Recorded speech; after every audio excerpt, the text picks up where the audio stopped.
Welcome back to Joe Stunner Boxing.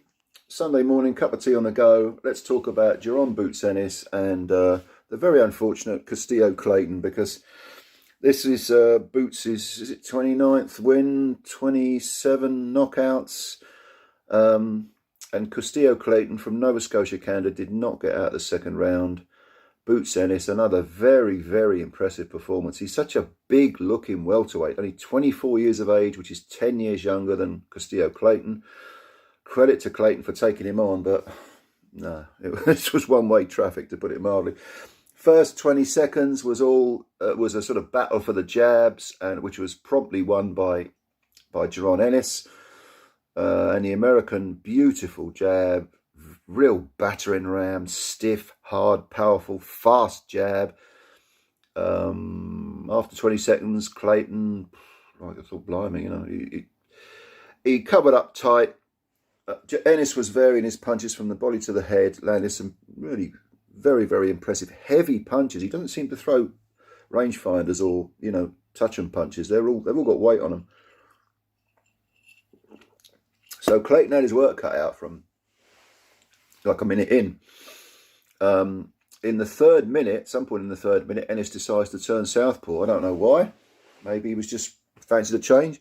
And again, effortless, absolutely effortless. Jab beautifully, varied the work to the body, to the head. Good timing, stays in range, just on the periphery of the range. The thing about Ennis is he judges the range so well because he seems to instinctively know exactly where to position himself or when to throw his punches when he is perfectly positioned, because you have to get the maximum speed, power, impact out of them. And Castillo, not Castillo, I'm talking about Clayton,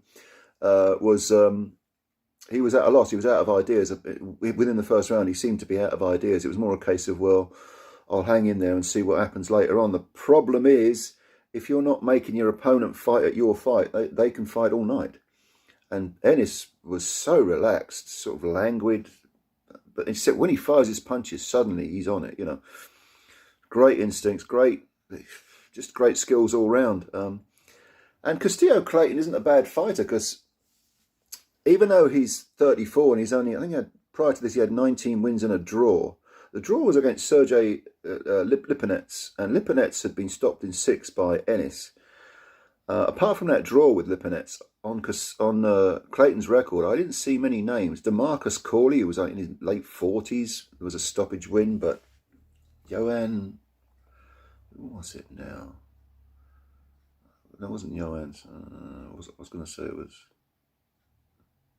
was it someone? I can't know. Anyway, Eric Bone, whatever he's called. I think he was on there, but I can't remember. I can't remember anything about Clayton's record. But anyway, lower level opposition. Ennis coming off a 1-round knockout of Thomas Delorme. Delorme's been beaten before, but never quite like that. And just, you know, it was chalk and cheese. It was an A-grade prospect in with a, you know, decent B-level fighter who was knocking on a bit. 34 now. Former Olympian, actually, Clayton, which is, I didn't know much about him. I really didn't. But, yeah, the Canadian guy, he wasn't going to last long.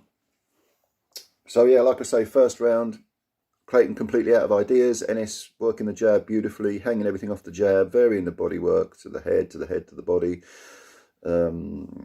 Second round, more of the same. Came out southpaw, Ennis. Again, Clayton wasn't running, but he didn't like getting into range because he knew what was waiting for him. It was a bit naughty. He knew he knew the danger he was in, and the writing was on the wall. The ominous signs were there. And then right at the end of the second round, Ennis lands an overhand right, which catches a ducking Clayton on the back of the neck. The commentator said it was on the temple, it wasn't, or it was on the corner of the jaw, it wasn't. It was on the back of the neck. Not Ennis's fault, nothing deliberate about it. Clayton was moving down, ducking, trying to get away. He got tagged, and he just got splashed on the canvas. He tried to get up, his legs wouldn't work. He sort of fell onto his front. He was like a fish out of water, you know, flapping around. Somehow he got himself up, but just fell into the ropes, and the referee stopped it.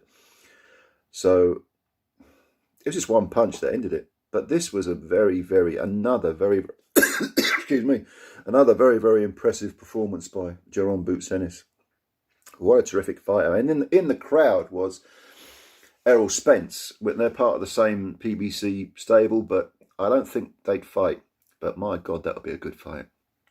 I doubt whether they'll... He's another big welterweight, of course. Errol Spence is a huge welterweight. But that would be such an interesting fight.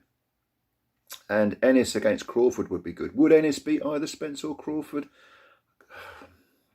No, but he'd have a... I mean, you know, I would probably pick either of those guys against Ennis at the moment, but Ennis would be a live opponent. And, you know, it wouldn't be a surprise if he won. I mean, he's very, very talented and very big at the weight. So, yeah, I mean, as far as I'm concerned, this guy's the real thing. He's not a plastic prospect or a pretender. He's a genuine contender, top 3 or 4 welterweight, easily. And when you hear people talking about Conor Benn, and by people I suppose I mean Eddie Hearn, he's a superstar, he's brilliant, he's going places. Jaron Ennis would blitz Ben in 2 or 3 rounds. I mean, it's chalk and cheese, it's night and day. So what's next for Ennis? I hope Ennis doesn't fall into this PBC trap of only fighting once a year or maybe twice at the most. He needs to be busy. Clearly he's a superstar in the making, a brilliant fighter. But he needs to be pushed forward and pedalled, promotionally pedalled. And I wonder with PBC whether any of their fighters actually get enough attention and whether they fight enough. They often don't. But did you see this fight? What do you think? Let me know your comments. Yeah, I'm high on Ennis at the moment. I think he's a great prospect. And let me know your thoughts below. Thanks for tuning in. As always, I appreciate your time. Hit the subscribe button. It takes a second. You're helping the channel immensely. Hit the like button as well if you could. And again, thank you for your time. Enjoy the rest of your Sunday. We will speak again. Take care of yourselves.